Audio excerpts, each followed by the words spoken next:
Joining me today is Michael Dyson, the Managing Director here at SOTI, and we're talking all things mobile device management solutions.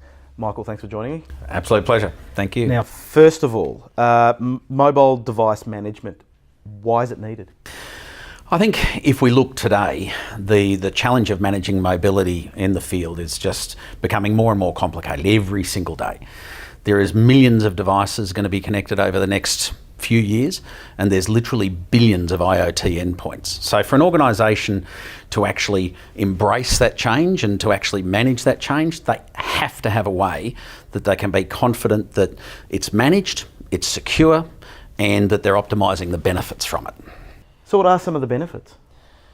Well, I think we talked about safety and security as a first one. To me, one of the biggest points that people have to realise is that if you've got all of these devices that are able to communicate and IoT endpoints that are able to communicate, everyone's talking about data breach legislation as a classic example.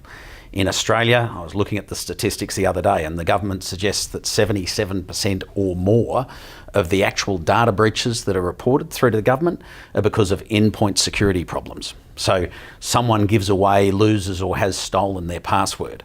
If you can't deal with that security piece in the first instance, then as an organisation, you're actually going to be potentially in breach of legislation. So organisations have to know that they can not just deploy the device and manage the device, but that it's secure and it's safe. From a management perspective, the ability for people to be able to support their field workers, if you don't have that ability to be able to support them and be able to enable them to do their job properly, then again, you're going to be simply putting a device out there. And the last part for me in terms of the benefits is if people think about devices and the cost of deployment of device, they tend to think that the cost of the deployment of the device is the cost of the solution. It's simply not. All the cost of the deployment of the device is the upfront. And it's probably less than 30%, some people would argue, of the total cost of having a solution in the field long term. And how hard is it to implement one of these management solutions? Well, that's the beauty of it. And I think where SOTI comes in particularly is its ability to be able to deploy new devices in what is virtually a zero-touch environment. SOTI and Zebra work really closely around things in the Android enterprise space. And with Android enterprise devices, the ability for 1,000 devices to be sent out remotely to all of the users and then activated remotely as a single zero-touch, effectively, deployment, that's all now possible. So people's perception that you're going to have to get every device to one location and then ship them out to the other, that's just wrong.